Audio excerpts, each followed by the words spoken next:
think we should begin. So thank you so much to everyone for joining us. Welcome to Women in Football's latest webinar. We are really, really grateful to all our members, and I think maybe some new members we've got signed up particularly for this webinar. So welcome and thank you for supporting us. We've had so much great feedback. These webinars started in response to the COVID-19 crisis, but they've worked, and I think we've had such a great response to them that we're going to continue to do them alongside our in-person events. So if there's anything that we haven't covered or that you feel you'd like to hear more about, do just email us, events@womeninfootball.co.uk. You know, we cover those inboxes every day. Any ideas you've got about, you know, an area that we might have missed or something that you feel would be really beneficial to you as we're coming out of lockdown, do email us and get in touch, and we will we'll see what we can do. I'm really excited about today's webinar. It's kind of personal passion of mine. I started as a BBC reporter many years ago. I won't tell you how many years, I'll leave you to guess that, but it was a lot of years ago. So this is like getting into the sports industry. Sports broadcasting industry is a massive sort of personal passion of mine. And as well as introducing our host for today, I'm also going to join on the panel and put my 2 penneth in as well. So sports broadcasting and journalism, how to break through. In the next hour, we're going to hear some personal stories and some top tips from those who are working in the industry, but we did all start somewhere. So we're going to look at how did you break through, how do you make the right contacts, and how do you get yourselves noticed? To help us try and answer these questions, I'm very excited to welcome Eilidh Barbour. Full disclosure, Eilidh is a client of mine, but I would also call her a very dear friend. We've worked together for quite a few years now, and she is, as you'll know, an experienced presenter and reporter. She presents and reports on the Premier League and the FA Cup. You can see her on BBC Final Score. She's also the Sky Sports Scottish Premier League anchor. She's presented Football Focus. She's covered a wealth of tournaments for the BBC, including the Olympics and the Winter Olympics and the Open and the Masters and the PGA Championships and the Ryder Cup, and I could go on. She also does FA Cup, the FA Cup draws. She's does the Women's Football Show for the BBC, and she's the face of the BBC Golf's coverage. So, you know, anything you need to know about the sports industry, Eilidh is your woman. She's presented the BBC Women's Six Nations highlight show, and she does a lot of corporate event hosting and awards. Away from the day job, Eilidh is often found on the golf course. So sometimes when I WhatsApp or call Eilidh, I don't hear from her for at least an hour because the phone is on silent while she's on the golf course. She plays a lot of football. I'm sure that will come up in the next hour. And she loves hiking in the Scottish mountains. So all of that and more, I'm sure you'll find out a bit more about in the next hour. So I will hand over to you, Eilidh. Jo, thank you very much. And yes, I am an absolute nightmare when you're trying to get hold of me on the golf course.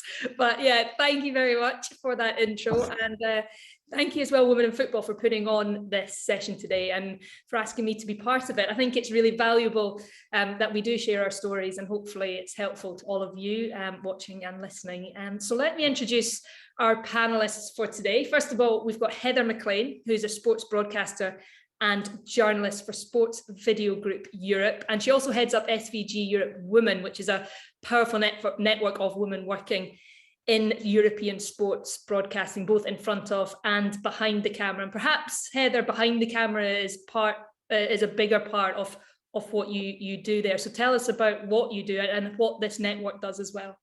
Okay, so Sports Video Group Europe, SVG Europe, is an association for everyone working to bring live sport to your screens in this region. So from the broadcasters, federations, leagues, clubs, then the service providers, the broadcasters and feds use to bring that TV to you, like the outside broadcast companies, and then all the technology companies, literally every technology company involved in making this work and making the experience amazing. So SVG of Women is part of Sports Video Group Europe, and I basically run events for women to come together and network, create our own network, not the boys' network, but men are welcome. And we've got lots of male champions, obviously, in the industry, particularly from the big broadcasters, which is fantastic because they're doing a lot of work to get more women into what they do.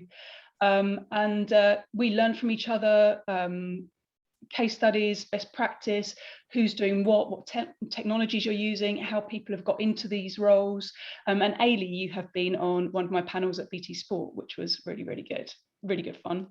But yes, so that's what we do at Sports Video Group Europe Women. And obviously last year, everything went online, as it has for everybody, which means we've been able to do kind of a whole gamut of different kind of events. So from coping with stress, lots of well-being stuff last year, with professional life coaches and psychologists and counsellors helping women in our network to connect every month and work out different coping mechanisms of, you know, for what they're going through, through to how to network when no one's actually face to face, and what it's like to go back into working in live sport and all that kind of stuff. So yeah, it's fun. It keeps me out of mischief. Yeah, really interesting stuff. And yeah, lovely to see you again as well after that last one. Right, also with us today, delighted to welcome Carrie Brown, who became the first female chair of the Football Writers Association back in 2019, and is pretty much just an all-round brilliant broadcaster, senior correspondent for beIN Sports, covering Premier League, Champions League, England international matches, and major events from Olympics to the Six Nations. I actually can't imagine there are many live sports events that Carrie hasn't covered on the ground over the last 10 years. So it's absolutely brilliant to have your expertise with us today, Carrie. And let's just talk about where and how it all started for you. Well, this is all about how you get there and taking your chances and being brave. And I was just thinking, and I've never really given them the shout out, but how random is this? It was the Junior Young Farmers Club that got me into journalism. That's balmy. I've never given that. I should let them know. Thank you. I was 11. They used to have these strange committee meetings as part of, it was basically a social club for farmers that were all miles away from each other, if no one's ever heard of the Young Farmers Club. And I was made on this committee the press secretary after being the sports secretary. This happened when you were 10 and 11. It's quite bizarre. And they said, you need to try and get us in the local newspaper, not really expecting me to. And because I was such a sports nut, I went and said, can I file a report on my hockey team? We've got this big fixture. It's the Junior Young Farmers mixed hockey team.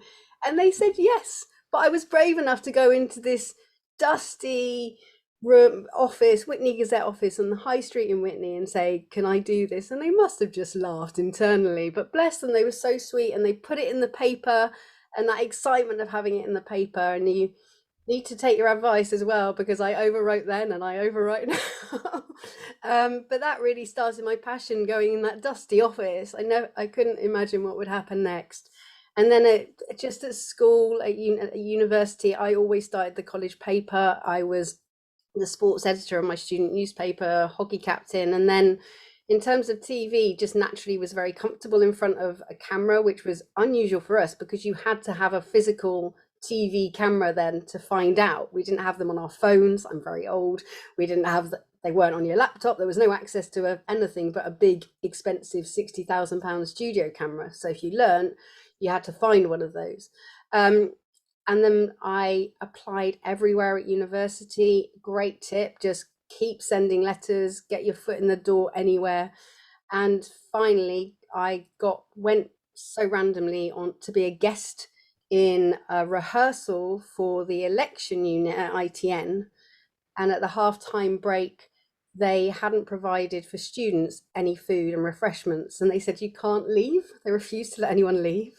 And everyone was literally revolting. We'd been there since 9 a.m, I think. So I said, have you got, if I get something and get a receipt, will you give me the money back? And I'm like, okay. So I literally went and brought bottles of Coke, crisps, chocolate. Everyone was happy. And they said, do you want to come back?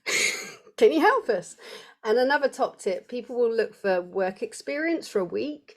But if you can do what I did there, and it was a happy accident. I said, okay, at university, I get Tuesdays, which are my day off. Can I just come in every Tuesday and make cups of tea for the election unit?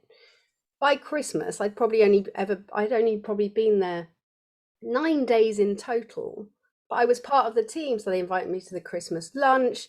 And so a year later, I was doing live rehearsals with Jonathan Dimbleby in the studio ahead of the election in '97. So just random ways to get your foot in the door. But everyone talks about work experience for a week. If you can get a day in a week for every day that you become a part of that office, and they wait for you and they expect you, and there's someone making teas for you, that's golden always. Make lots of teas. So that was getting into ITN. Then I managed to get a researcher's job from it, and I was obsessed with football. And Joe will love this. David Stanley, who is my absolute hero, basically turned around to me and said, you should go on the sports desk. But while my dream had become to be K80, oddly, even though I was the sports editor of my newspaper at uni and sports captain, I thought a woman couldn't do that job because there weren't enough examples then to really believe it could happen. And he said, why don't go and shadow the sports desk on your days off on the Saturday? And I was, can I do that as a woman? Which is bizarre to say now, but of course you could. And the first place they took me, Joe, so every time I turn up there, Vox Pops at Tottenham, White Hart Lane. So every time I walk past, I'm just like, oh, it's where it all began. So he really believed in me. And then it all took off from there, really. I became a football reporter eventually. Then went to work for Eurosport, who really championed me as a reporter. They wanted me in there as a presenter because, and this is a true story, at the time, this is no shame on Eurosport, this was happening all the time, they were paying female models to sit in and read the auto cues. So they had men and female women presenting their sports bulletins. And one of them was Amanda Lamb, the Scottish Widows and Place in the Sun actress. So they wanted a presenter. They'd heard I was a producer, wanted to report. I went in and very firmly put my foot down and said, I'll come as a presenter because I could write scripts and produce sports. Being able to write everything and produce everything is such a skill. So if you come up through the ranks, it will only help you. And I said, yes, I'll come and do that, but only on the proviso you eventually make me a reporter. And they stay true to their word. And then when I left them, I went to Al Jazeera English Sport. They'd had to make a lot of people redundant with it was ITV digital crash. That was probably the darkest period of my life. And then, but then it led to the greatest thing, because Al Jazeera had asked me to go out to Doha to present for them when they were launching in the Middle East, Al Jazeera English, the news channel. And I wasn't keen to go because I'd made great contacts with Alex Ferguson and people in big teams. So I went to meet them and I said, if you ever create a European sports correspondent role, that would be great. And 2 weeks after being made redundant, they got in touch and went, that European sports correspondent job, what would it be? I was like, oh, just covering all the major derbies across Europe, all the big football events, all the big rugby. I even got to do some golf, Eilidh, but never to your quality standard. I'm in awe of you at the golf. I just sit and listen. It's a delight. Yeah, that was it. They really championed me, sent me all around Europe doing the best events, and then Be In Sports launched, and I went to join them. So that's the randomness of everything you do in the world, and I hope it gives you an idea of just be brave, put yourself out there. You never know where it's going to lead. Yeah, absolutely brilliant. And I think everybody will have such random different stories of where they've got, but guaranteed it all starts with cups of tea every time. Every time. Well, on our panel, last but by no means least, we've already heard from Jo, our wonderful Women in Football host. And Jo is one of the most well-known, respected, with the biggest network in football broadcasting and production, definitely. In fact, the fact that she was named one of London's most influential people in sport in 2019 pretty much speaks for itself. As Jo said, she started off as a reporter at the BBC, went on to edit their flagship football programme 606. She's worked for independent agencies, and as a recognised FA agent is passionate about making sure that fair contracts are available for all her clients, male and female. And she is also the director and board member for Women in Football. She's a trustee of both Jason Roberts and Michael Carrick's foundations. Add to this, she's the founder and CEO of Tongue Tied Management, which I can tell you from experience, she is excellent at, brilliant at looking after all of us. And I honestly don't know how there are enough hours in the day for everything that Jo does, and to do it all so brilliantly is absolutely amazing. So brilliant to have you on the panel as well today, Jo, and just give us probably the question you get asked the most. What is your biggest piece of advice for anyone trying to break into the broadcasting industry or sports industry? think it probably just came across. I hope you're all making notes from what Carrie said, because there was a few lovely gems there. But I think what came across most is like passion and love. Like, this job is hard and it's amazing, and it's such a privilege to work in such a wonderful industry because we all love sport. But you have to really have a passion for it, because it does get tough. And it is, like you alluded to there, we work ridiculous hours, but ultimately it's not really work, because it's sport and it's just around us, and it's just kind of, it's a lifestyle rather than a job or an industry. I would say it's a kind of, I would just say it's a lifestyle. So the main thing I would say is know and love your subject. So look, you can love football, but you can live and breathe football, and you can live and breathe the football industry. So lots of people come to me and they say, I want to get into sports broadcasting. I really want to do what you do. How do I do it? And I'll say, what's your favorite radio station? What's your, which sports network do you think covers sport best? Who's your favorite presenter? Who's your favorite pundit? And so many people just look at me blankly.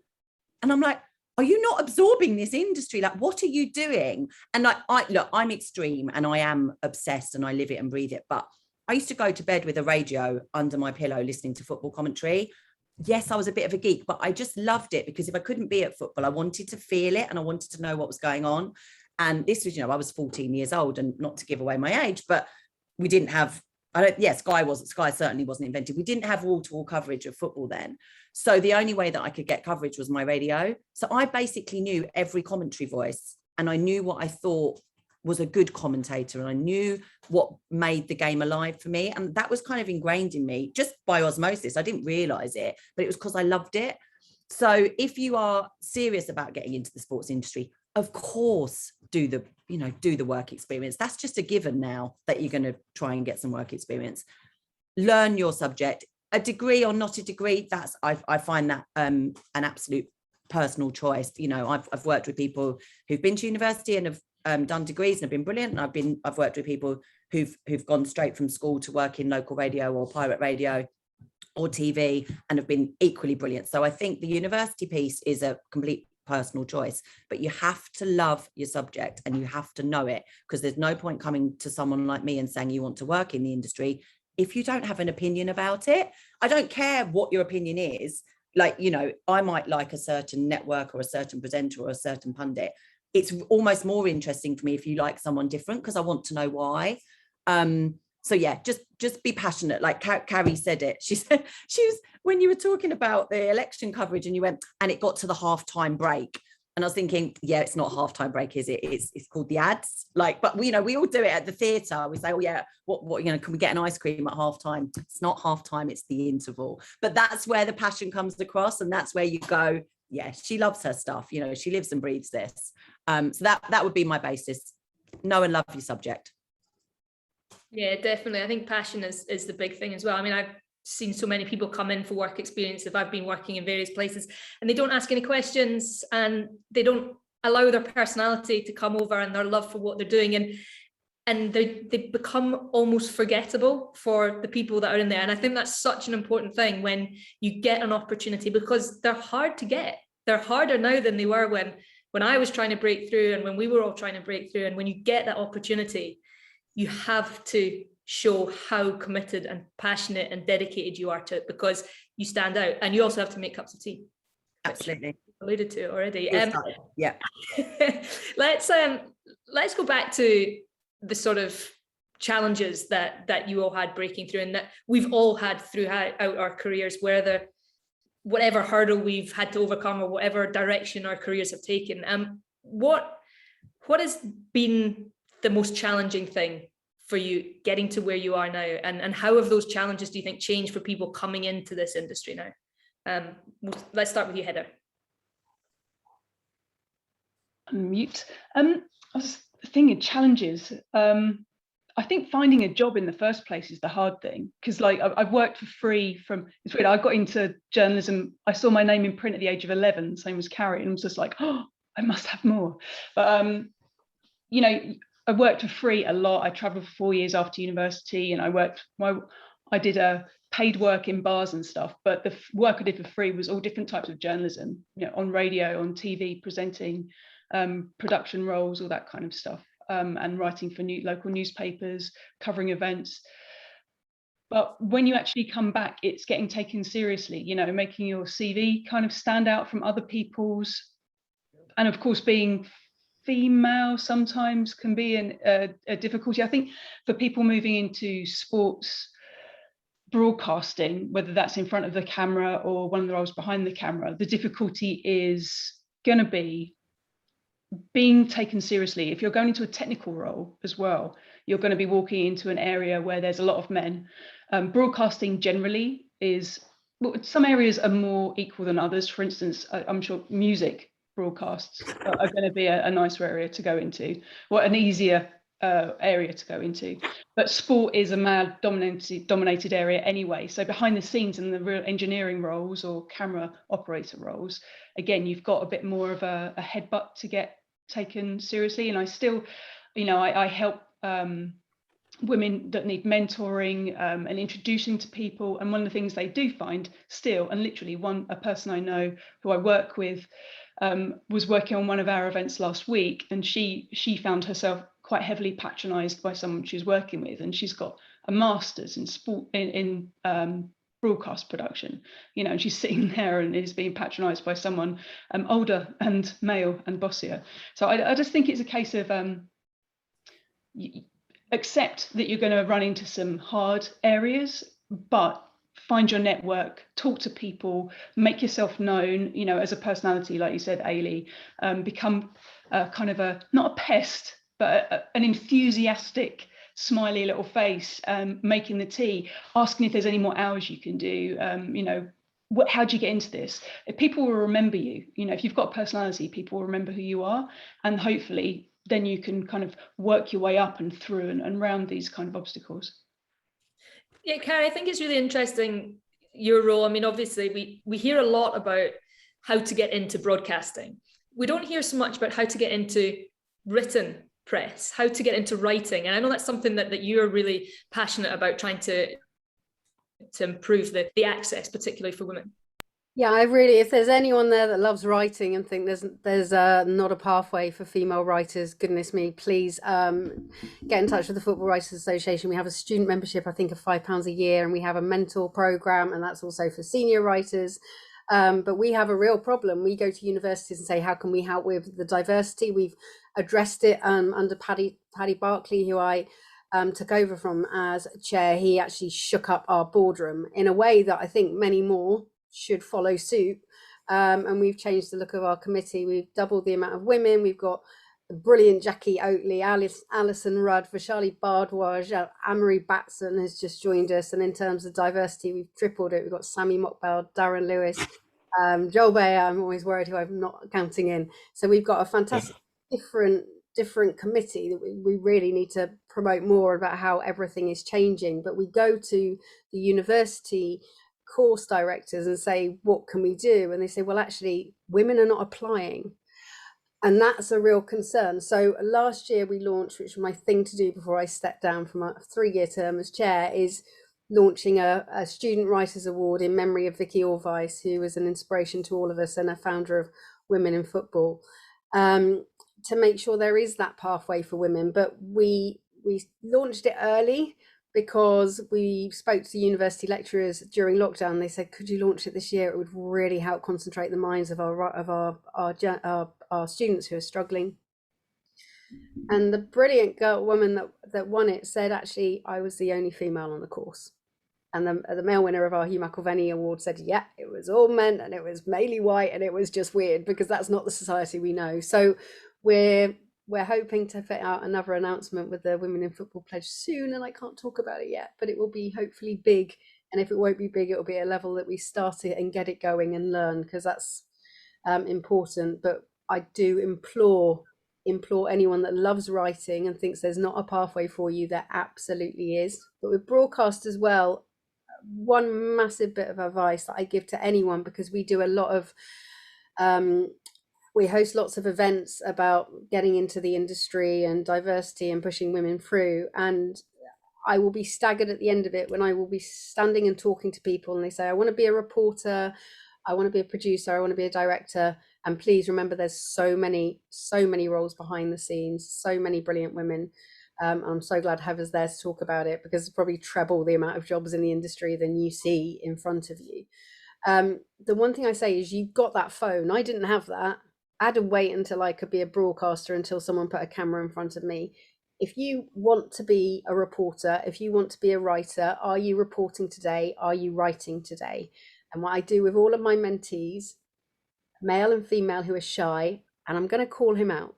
If you are an Arsenal fan, you might have heard of Joel Bayer. He's a sensational broadcaster and writer for The Athletic. And when I first met him, he really wasn't keen on going on Instagram. So we set up an account for him and Lisa LaRue, my other mentee at the moment, in which only I could see them.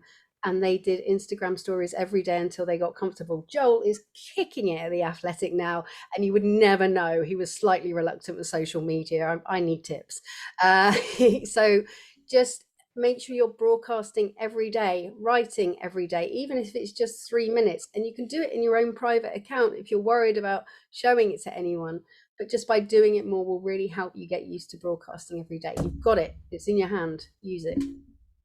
Yeah, brilliant advice. I should have said as well, when we started having a chat, that you can put your questions into the chat function at the bottom of your screen and ask any questions. We'll try and get through them all. We've got a brilliant panel here today, so take advantage of it while everybody's here together.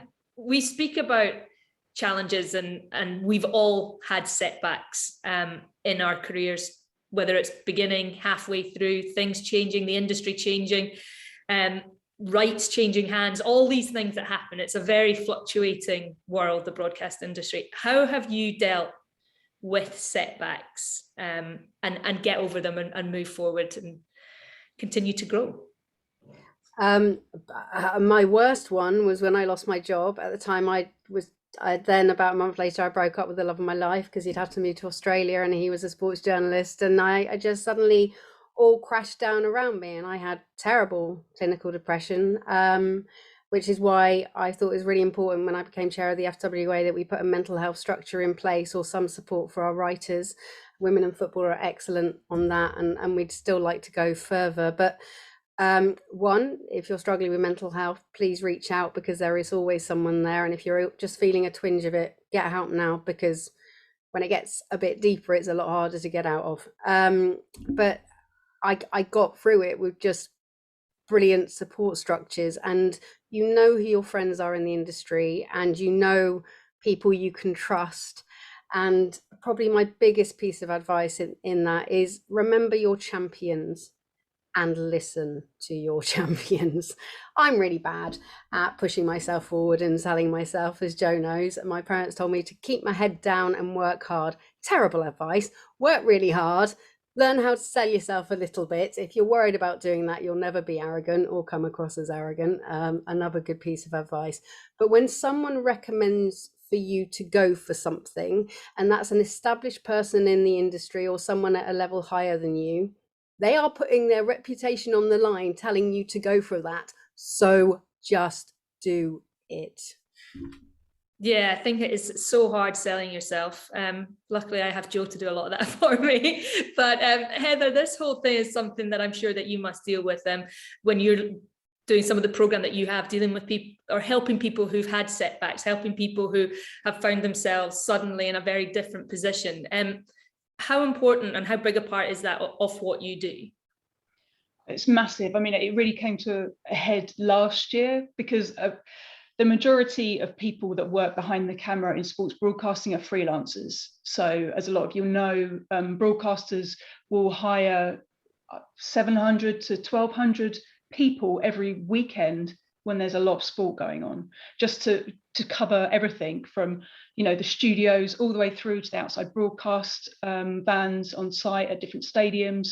You know what it's like, Eilidh, you know, you're one of them, kind of running around out there and getting muddy and cold, but they're there, there's millions of them. So of course, last year when sport got stopped because of the pandemic, all those jobs were just turned off, and there's people sitting at home.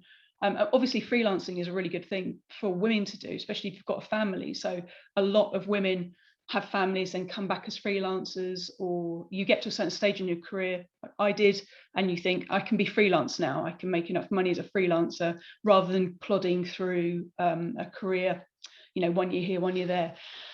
So last year, everything got stopped. People are sat there with mortgages and no money. And because you're freelance, you fell through all the little tiny nets that the government laid out for people that were in full-time work. So a lot of people, they couldn't claim enough money to cover their bills at all. For some of them, there were huge gaps, like 2 or 3 months before they could get any money. And it was really, really bad.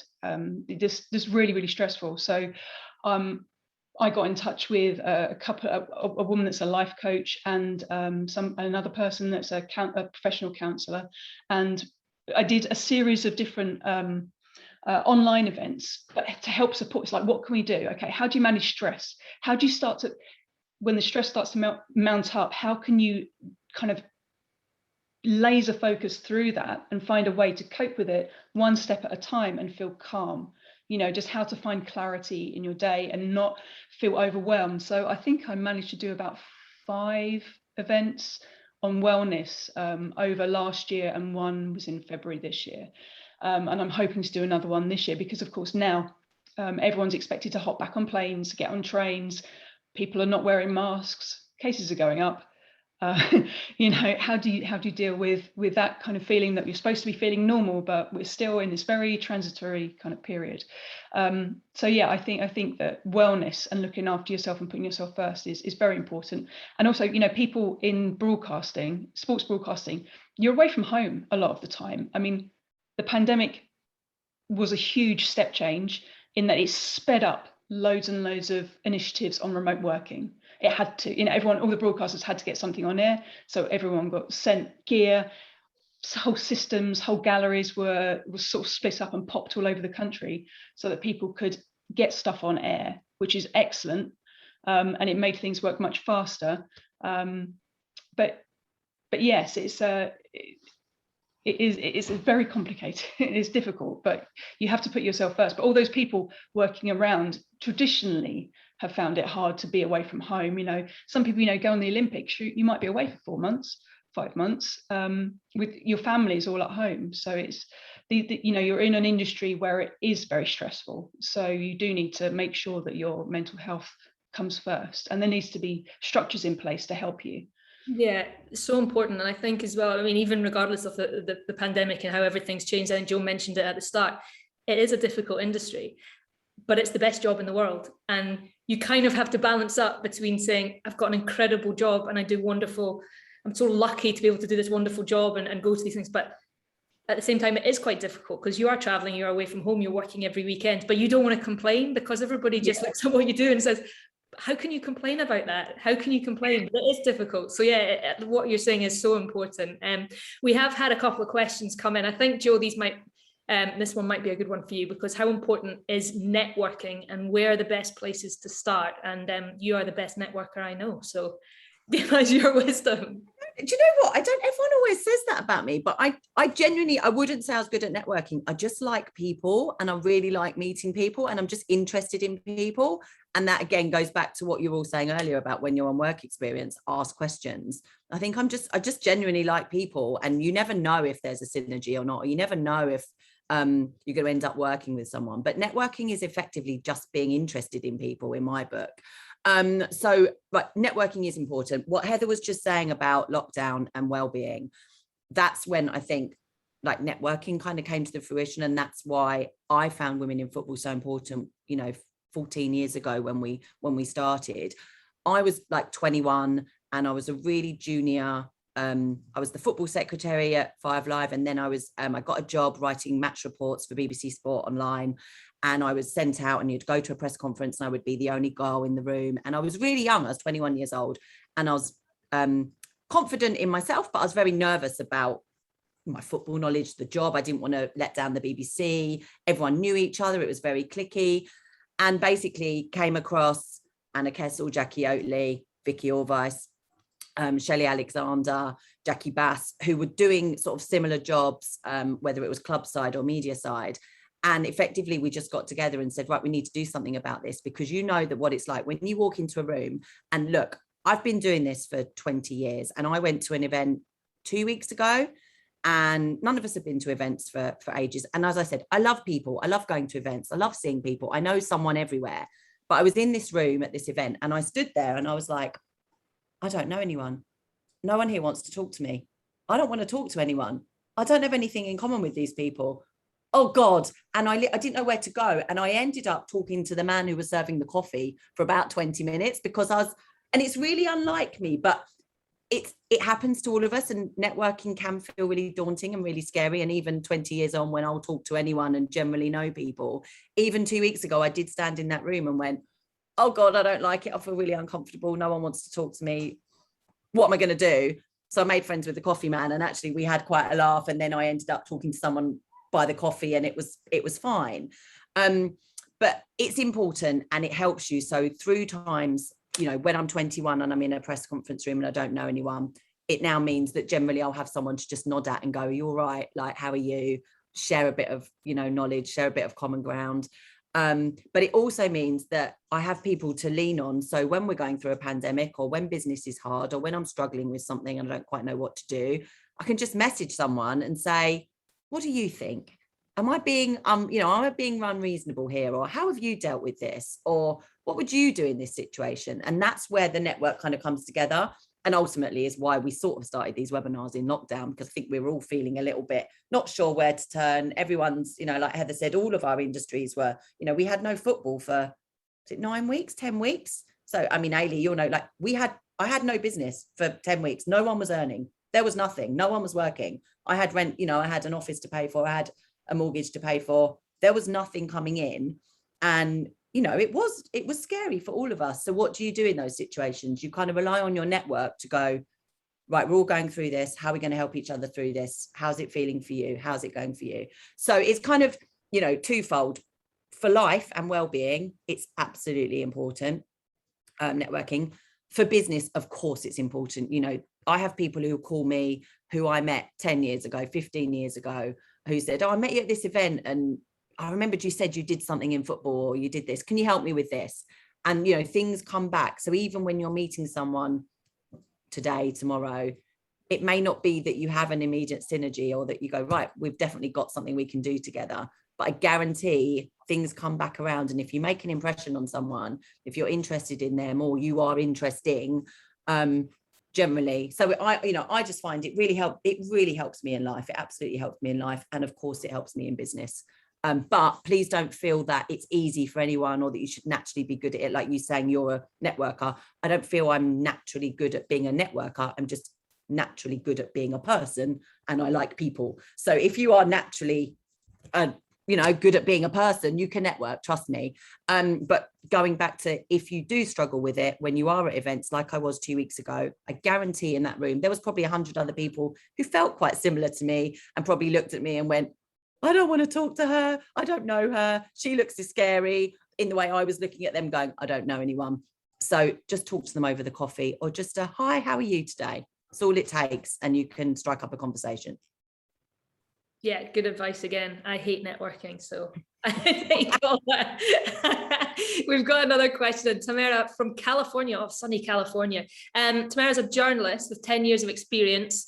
Most recently as a foreign correspondent, writes very little about football, but is ready to launch a newsletter focusing on women's football. Carrie, probably a good one for you this. What advice do you have for experienced journalists who are trying to break into the sports industry as independent writers and entrepreneurs? Get writing.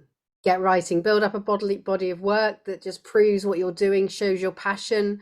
And that's it. Just so you've got published, even if it's a blog, whatever you're doing, just to show your work. A back catalogue of brilliant news reporting is fantastic, but it won't show that your passion and to show it coming through.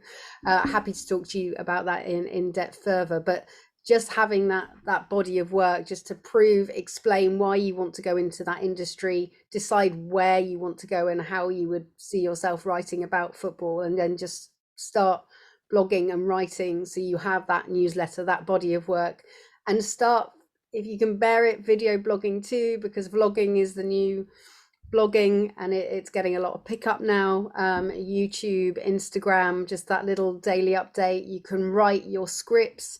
It's 3 words per second. So I think it's 2 minutes, is it, on Twitter for video at the moment? Instagram, I think you can keep going. I don't do enough of them to know. Sorry, Joe. Tell me. But yeah, so 3 words per second.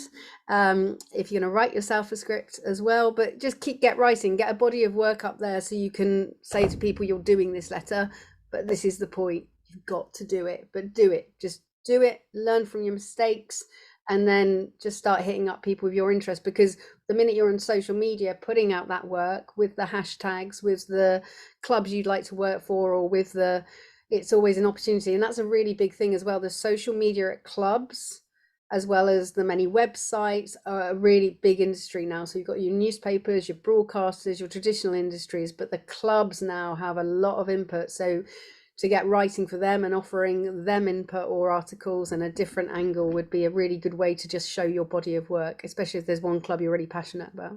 Yeah, that's actually a question we've had coming from Zara, saying, would you recommend trying to get into a club channel first or try to focus on a broadcaster? It's an interesting balance. I live in Glasgow in Scotland, and we have 2 big football clubs here.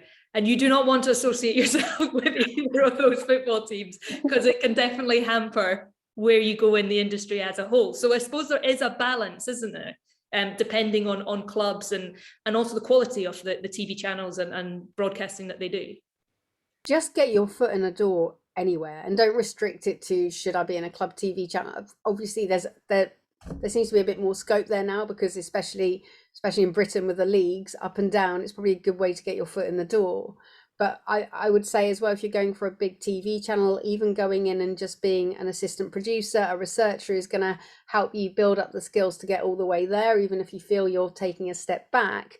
And Joe and I will always be advocates of this, that you learnt so much along the way. And if you understand the process of broadcasting, then you will make an even better broadcaster, because you know what the producer's going through, the script runner's going through, everyone's going through, the director, the editor, because you've done it all. So I would never worry about taking a step back. I think people expecting to walk in straight into broadcasting, maybe a little naive, but it can happen if you're watching the way Sky Sports are going, like it or not.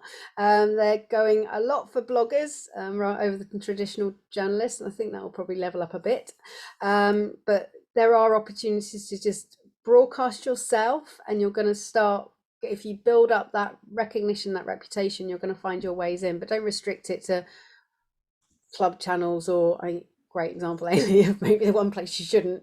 But I think you don't have to restrict yourself to club channels. There's a lot of broadcasters, a lot of websites as well with broadcasting opportunities as well. Just look at the people and the people you would like to be and what they're doing, and find out the best place for you, and just keep on knocking their doors down. Keep on knocking, but show your work, broadcast yourself so they see you too.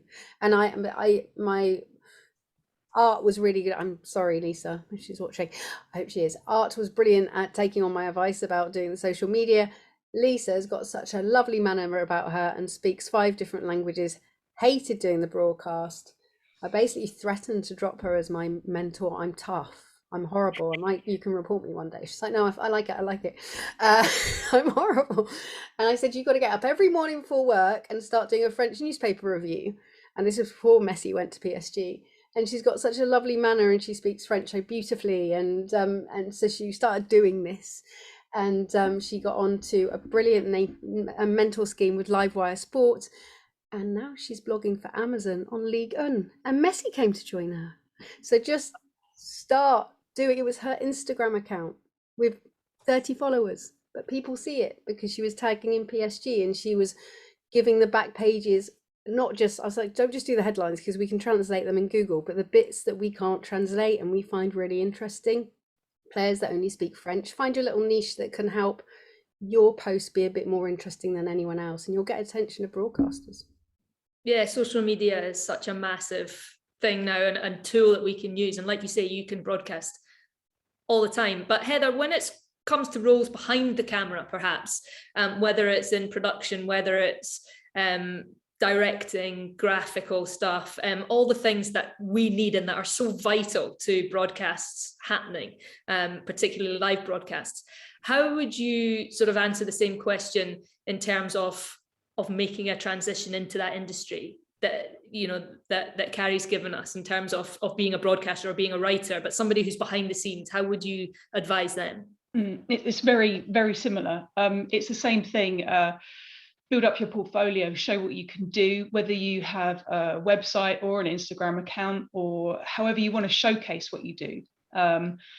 Do the work experience, but build up that portfolio. So when someone says, show me what you can do, then you have something live to send them, something recent. It can't be months and months old either. It needs to be as current as you can make it. And if you aren't able to do anything directly for somebody, as Carrie said, make your own version. You know, do it for yourself. Show what if it's graphics, create some graphics. Pretend you're making graphics for World Rally Cross or something like that. What would you do? You know, just so you can show people what you've got. Then it's about targeting the companies that you want to work for, or that are in the right field. So whether you can work that out yourself, or you hit up somebody like me or Carrie or Joe and say, who do I need? You know, what's the bracket I need to be aiming for? You know, if you want to be a replay operator, sitting there doing all the fast rewinds for the director, show that 5 seconds, okay, and getting your angles and that kind of stuff. You know, if you're practicing that at home, how do you get a job in that? Well, you're not necessarily going to go straight into freelance because you don't have the experience, possibly, if it's something you're trying to break into. So I would say, you know, go to the outside broadcast companies and hit all of them, not just the great big names, but the smaller ones, the more obscure ones. They're all over Europe, and they're at every single live event that you go to. There is going to be a TV compound somewhere. So they're the ones that you need to target. But it is about doing your research. So get online. I know something that Joe and Carrie have both said. I think we're all about the same age, but you know, there wasn't internet when I was doing this stuff. There was the telephone, and you had to dial round. It took ages. There was the yellow pages. And there was going to events and asking people and waving at them and writing letters, you know, by hand. So it was fun. It was fun times. It was the dark ages, essentially. But you have so many tools at your disposal now. You know, you can make research. You can do so much in one afternoon. But you really need to stay on it, and you need to kind of make it. It needs to be a passion project for you. You need to really get in, because it's so easy to get diverted. You know, if you really want to be a journalist, you have to say, I want to be a journalist. If there's a specific type of journalism you want to do, you need to absorb yourself completely in that area. If it's football, if it's rugby, athletics, you need to know everything about that area, because you've got so much competition for the sexy areas of journalism. I am essentially a technology journalist. I've written about telecoms, mobile, and now I write about broadcast. I've also done AV stuff, but I've also written about turtles. I teach martial arts, so I write about martial arts. You know, I do all sorts of things, but there's a niche in technology that I have found as I've gone along my path as a freelancer, and being a woman in this area is also, well, actually, it's quite good. Actually, there's a good spread of female technology writers nowadays, although there are more men in broadcast, but the mobile side is a bit faster. But sport is a very sexy area. Everyone wants to get into it. So you have to really stay focused and stand out and make sure you're seen by the right people, which means networking. Yeah, you talk about a niche. We have had another question actually that's come in from Ellen, and Joe, this might be a good one for you because you obviously look after a lot of different people from a lot of different areas of broadcasting, but she's asking, what is the risk of being pigeonholed in certain parts of sports broadcasting? How do you get the balance right between having that niche but making sure that you're not pigeonholed as something in particular and specific if you don't want to be? Obviously some people are quite happy to be pigeonholed, but if you want to have a sort of broader cross sport or that type of background.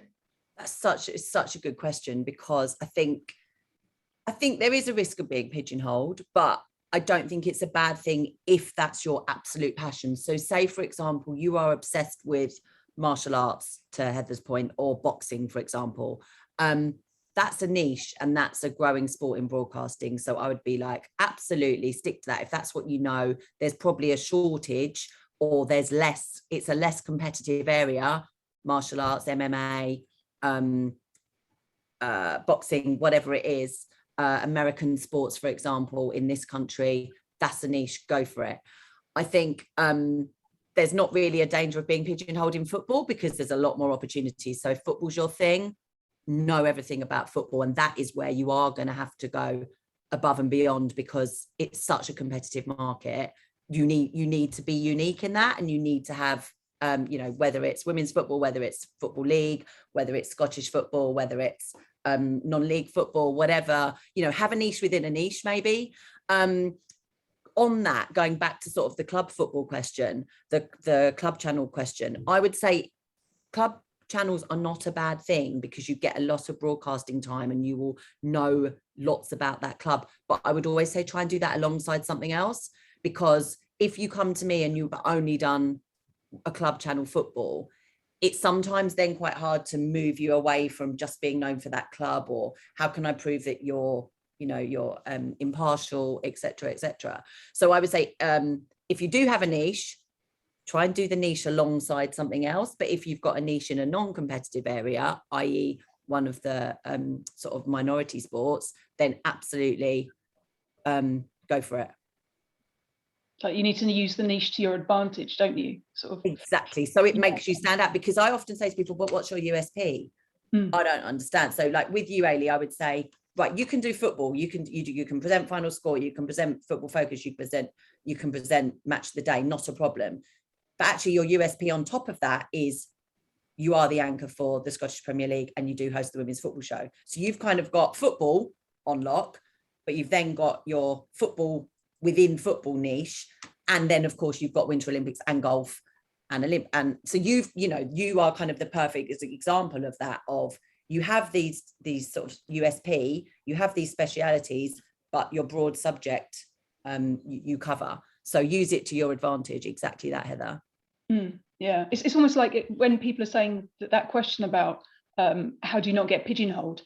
If you aren't in it yet, you don't need to worry about that, do you? You know, if you haven't actually crossed over, just get something. Yeah, get anything, that'll do. Yeah. You know, you've got to do really well to get pigeonholed, I think. Yeah, but I think that's so true. But what you said, let's say like an NFL or something, reporting on NFL in the UK, if you can find that niche and say, right, I'm going to become the expert on NFL. No one else is going to know anything about it that I don't know, and then that I can't do better. And then you use that niche to your advantage and take over that area, and then move into your next American sport, right? Baseball, and that takes you to Japan as well. So exactly that. Exactly. I think as well, one of the big lessons you learn in life is, and I don't know if that's changed by expectation, is your boss is trying to keep his job. He hasn't really got time to create your career path. So make it as important, as precise as you can to get your foot in the door to start with. Saying to Joe, like, I like broadcasting and I want to work in football, doesn't really help. Do you want to be a reporter? Do you want to be a sports news reporter? Do you want to be a writer, a columnist, or do you want to be filing match reports? Decide where you want to start. It narrows down where people can place you to start with. Because when you've got your foot in the door and you're in the industry, you can then move and shift. And I went in as a KAD, news correspondent, sports news reporter, then got to work at Eurosport. So I got in sports news and then went pitch side, which I loved more.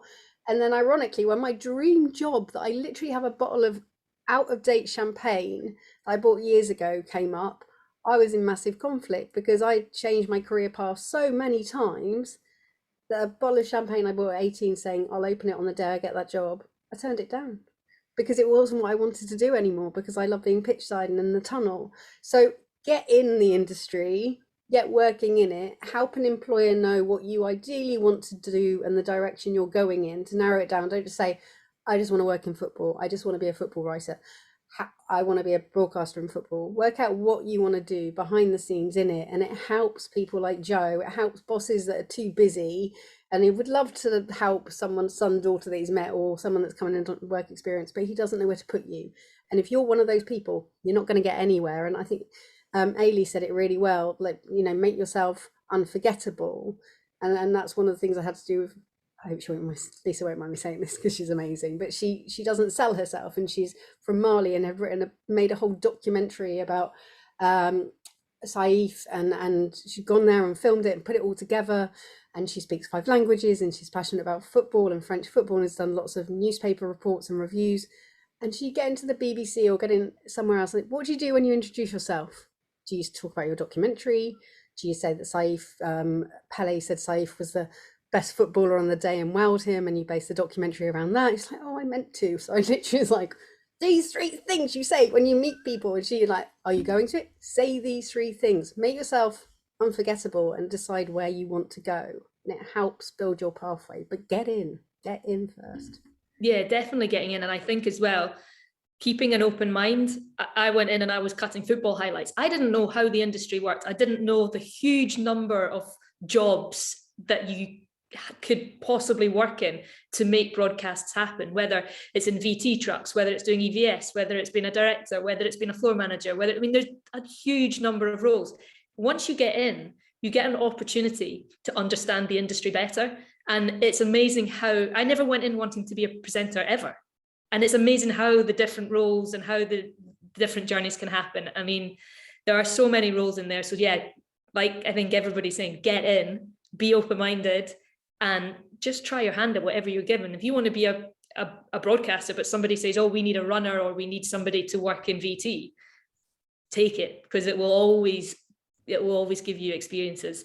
We're running out of time, but I do have one question, which I think is a really important one to get in before we finish. And it's come from Amy. And it's actually interesting. Carrie and I were speaking a little bit about this before we started the webinar, because Amy says she's a disabled wheelchair user and wants to go into football journalism when she was leaving school and then college, but she was told that this wouldn't be a suitable environment for me in a wheelchair. As a girl, and because of her disability in the environment and not being accessible. So Carrie, you spend more times at events and football stadiums, I think, than the rest of us. So what do you make of accessibility for disabled women in journalism? Is it a possibility? Has it changed? And is it becoming something that is no longer a hurdle that needs to be sort of overcome?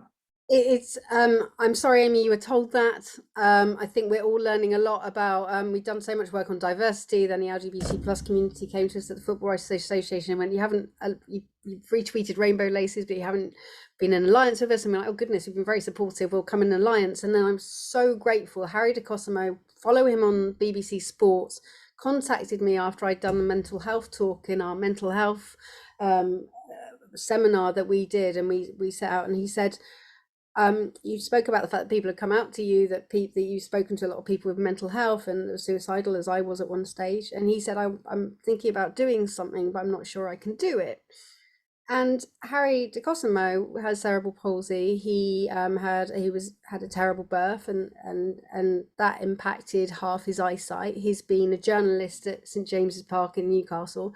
What he had never been brave enough to tell the BBC or the newspaper publications he worked for is that he has half vision in one of his eyes, and sometimes it's very difficult to get to the grounds, but he just kept on. And he said, I'd love to raise awareness about this, but I don't know how it will affect what I do. And he wrote a beautiful, brave piece.